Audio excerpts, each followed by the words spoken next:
países, né, da administração rural, da economia agrícola, enfim, ferramentas que são usadas, né, as instituições levando custo de produção, então tem metodologias, né, tem ferramentas, planilhas e já bastante consolidadas e que são utilizadas aí por aí afora, né. Então a gente começou a fazer um trabalho e aí muito fazendo esse trabalho também porque organizações, né, têm experiências, sejam organizações ou individualmente, alguns empreendimentos, agricultores tinham se interessar, eu quero saber o meu custo porque eu quero saber quanto eu estou ganhando, qual é o preço que eu vou poder estabelecer, tá? E aí a gente começou a mexer um pouco com isso. E aí a gente se deparou com uma questão, né, num desses trabalhos, né, já que tem mais tempo, foi justamente com os engenheiros de farinha artesanal aqui do litoral catarinense, litoral sul, né, que tem um trabalho importante, são organizações, processos que existem, né, não estou falando aqui dos engenheiros de farinha que são formalizados, enfim, mas esses que estão aí, isso que a gente chama de informalidade, mas que tem uma produção, tem uma organização e tem uma importância também do ponto de vista de abastecimento alimentar aí, do ponto de vista local, regional e tal.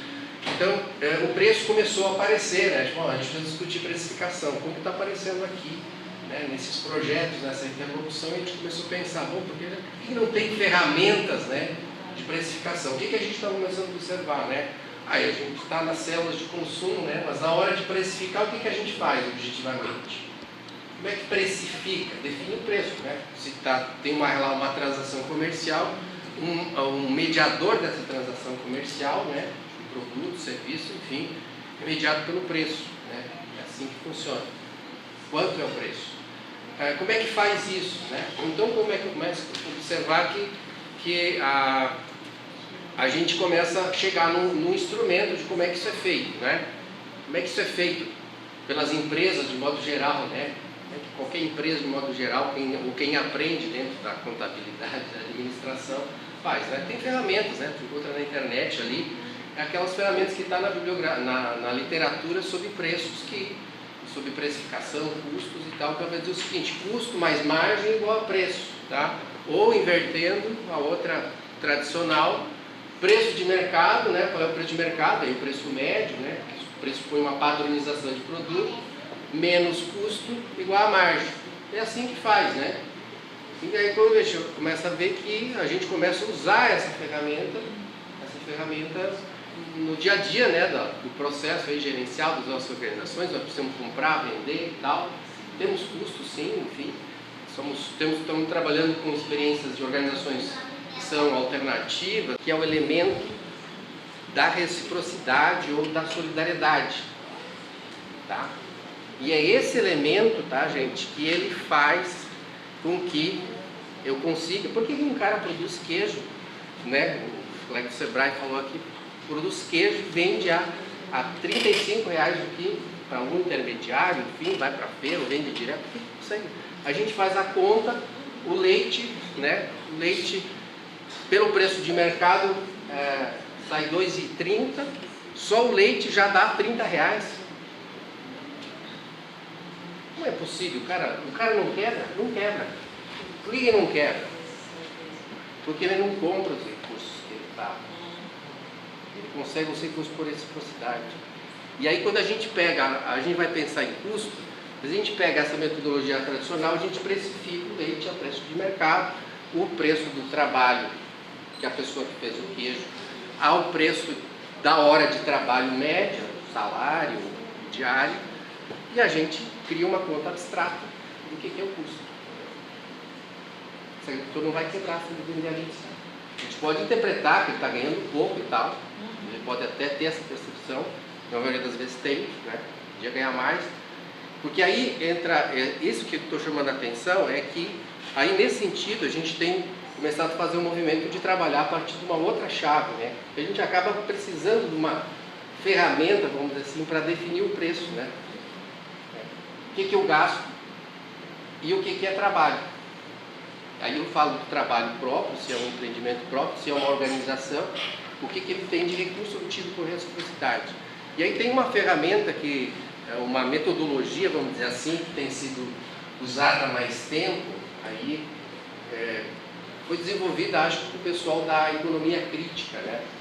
Que chama-se metodologia do valor agregado, que, em vez de falar em apurar o lucro, o custo, nesses termos mais tradicionais que eu estou falando, ele quer apurar a despesa, tá? Identificando o que são os recursos que eu obtenho com reciprocidade, tá? O que eu pago, tal. E acho que o que a gente está falando, né, a partir dessa metodologia, e sobretudo o ponto central é descobrir o valor do trabalho. Mas o valor do trabalho é o que sobra, não é o que... Ele não é eu coloco ele como um custo de produção, né? O colega você estava falando, né, antes da tua experiência lá da casa de barro, né? O que é o teu insumo de produção? É o teu trabalho. 80% é isso, né? E a gente já apurou o custo de produção do sistema agroecológico também, em situações, em vários casos, que a gente identifica isso. Se eu colocar o preço do trabalho ao preço da diária de mercado, aí a atividade é um prejuízo do caramba nessa metodologia. Então, qual é o valor do trabalho? Isso é o resultado que eu quero chegar. Então, se a gente pega por essa outra chave de procurar, por essa outra metodologia, né, o que a gente está desenvolvendo aí, estudando isso e tentando ver como isso pode se tornar uma ferramenta melhor um pouco para pensar a precificação, tá? É que a gente vai... Bom, aí sim eu vou ter um parâmetro de preço. Eu entendo, né, mesmo na metodologia tradicional, que assim, como é que eu defino o preço? Acho que saber o custo, né, o quanto se gasta para produzir ou para o produto chegar até o consumidor, é um ponto central. Ele é um parâmetro, né? Tá? Sobretudo nas organizações e nas nossas experiências, que definir o preço, né, é importante destacar isso, né? E nos mercados convencionais da agricultura, né, dos produtos alimentares, quem produz é tomador de preço. Então ninguém nem pede, né, para o agricultor que produz aves, milho e etc., quanto é que ele quer vender o produto dele. Quando a gente pergunta quanto quer vender o produto, a gente já tem um elemento de uma certa margem de definição, né? Quanto que ela quer para o queijo, tá? Então, pode dizer, eu quero tanto. Aí o que você leva em consideração para dizer, né? E aí são os elementos que a gente tem. Então, quando eu digo custo, ele pode ser um parâmetro, né? Quanto se gasta é importante, mas fazendo essa identificação do que é trabalho envolvido, e aí o trabalho que não é o trabalho em termos de hora mesmo, de quantidade de trabalho empregado, né? Quando o agricultor diz que está ganhando pouco, tá? Ele está pensando no tempo de trabalho que ele desenvolveu ali, não tanto na parte que ele às vezes gastou. E os sistemas agroecológicos, enfim, geralmente eles têm uma carga grande de recurso obtido por próprio reciprocidade, não pago, tá? E em relação ao que ele tem que pagar, tá? Então a gente tem feito um movimento de construir uma metodologia, adaptar para ter esse parâmetro para ajudar na precificação, do lado do quanto se gasta, para produzir ou para distribuir também. Tá? Então isso é uma discussão que problematiza um pouco a metodologia clássica, né? Então eu agora estou fazendo a gestão aqui da nossa organização, eu vou lá e baixo na internet uma planilha de precificação e vou colocando ali os valores e tal, né?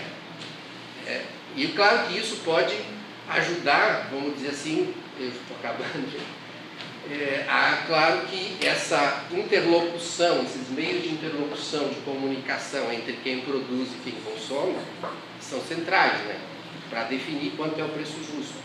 Mas se a gente tiver um instrumento de ter mais precisão, vamos dizer assim, né, no que a gente gasta, né, o que a gente gasta para distribuir, e o que a gente tem de recurso que a gente consegue por solidariedade e reciprocidade. Aí a gente tem aquela discussão nas nossas organizações também sobre o último ponto, né? Daí, que é isso, né? A gente estava no grupo aqui em termos de especificação, porque, bom, a gente tem produtos diferenciados, né? Por serem agroecológicos, por terem uma contribuição para o meio ambiente, enfim, várias diferenciais, ou no mínimo aquele diferencial mesmo que a gente vai normatizar, né, de uma forma formal, por meio de certificados e outras coisas. Então esse tipo de produto, geralmente a gente diz, né, na literatura, que é isso, né? A gente tem que vender por um preço maior, ou seja, a gente tem um elemento para vender por um preço maior, tá? Para isso precisa ter reconhecimento, né? E o reconhecimento muitas vezes vem desses instrumentos, desses dispositivos, marca, selo, produção agroecológica, às vezes vem da relação direta, né? Eu compro porque eu conheço vocês, conheço como é que vocês produzem e tal, eu conheço a organização, valorizo isso, vou comprar, eu não quero outro. Aí você sai da concorrência, né? Tá? Então esse é um caminho, tá?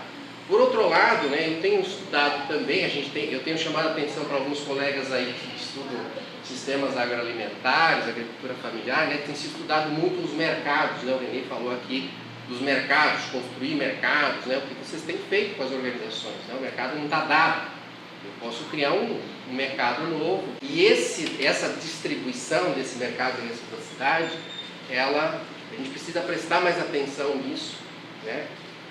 Porque às vezes ele não passa por rótulo e ele está querendo ser apropriado aí pela produção convencional de commodities, né? Então a gente precisa, porque é um volume grande, né? Vou chamar aqui a atenção do caso, né, com os engenheiros de farinha lá de Garopaba, a gente tem um projeto com eles, com extensão com eles lá, no município ali, né, de Garopaba, aqui no sul de Santa Catarina, tem engenhos ativos, né? Esses engenhos artesanais que não são formais, assim, formalizados, que tem marca, etc., 43, né? É o número que o pessoal tem apresentado. A gente fez uma estimativa de quanto esses engenhos produzem, né? É em torno de 40 toneladas, eu acho que por ano, na safra, 40 toneladas. Não está no número do IBGE, o número do IBGE só capta por cima, e não é autoconsumo. Onde que é isso? Isso é distribuído aonde? A nível local. Por aonde? Mercado de reciprocidade. Tem preço nesse mercado de reciprocidade? Aí não entendo que tudo é troca, né? O René vem aqui, eu te dou 1 quilo, porque daí eu troco por peixe e tal. Essa troca, ou seja, eu dou, né, uma doação, mas que tem uma retribuição de outra forma, em trabalho, ou em, né, coisas desse tipo. Muito desse processo tem preço também, tá? E aí esse preço, às vezes, aí tem que ser um preço baixo. É um preço baixo. Eu vendo para ti, por quê? Porque esse preço baixo, ele tem que ser baixo, tá? Como disse um agricultor, não, eu não posso aumentar o preço, a gente discutindo com ele para aumentar o preço da farinha artesanal para R$10, ele disse, não, tem uma senhora aqui que sempre leva farinha de mim, que ela é idosa, ela é doente, ela não consegue pegar farinha, você vai ter acesso à farinha, tá certo? Então, tem que vender, para ela é 6, para ela é 6 quilos, mas vendeu para ela, tem um preço, né? Mas por que é um preço baixo? Mas assim, levou prejuízo, vamos chamar aqui, levou prejuízo por vender a 6? Não. Por que ele pode vender a 6? Porque tem aí o cálculo, né, uma coisa que a gente também tem estudado, como é que é o cálculo econômico, né, de quem produz, né? O cálculo diz assim, despesa e trabalho. Então ele diz assim, eu posso vender por esse preço porque eu tenho pouca despesa, eu não compro a mandioca, tudo é trabalho, né? Seja trabalho próprio, conseguido por meio de troca, ajuda e tal. Ele não gasta com insumos e serviços aí, que vai numa revenda agropecuária, compra, paga, terceiros, um monte de coisa. Porque quando eu começo a ter despesas aí, tal, que a gente chama, né, genericamente de custos, né, gastos efetivos, isso me leva para eu ter algum valor de trabalho, eu botar um preço mais alto. Tá? Por que eu tenho que, às vezes, nos produtos diferenciados, jogar um preço mais alto? Porque eu tenho um tensionamento, às vezes, desse próprio processo de diferenciação que é caro, né?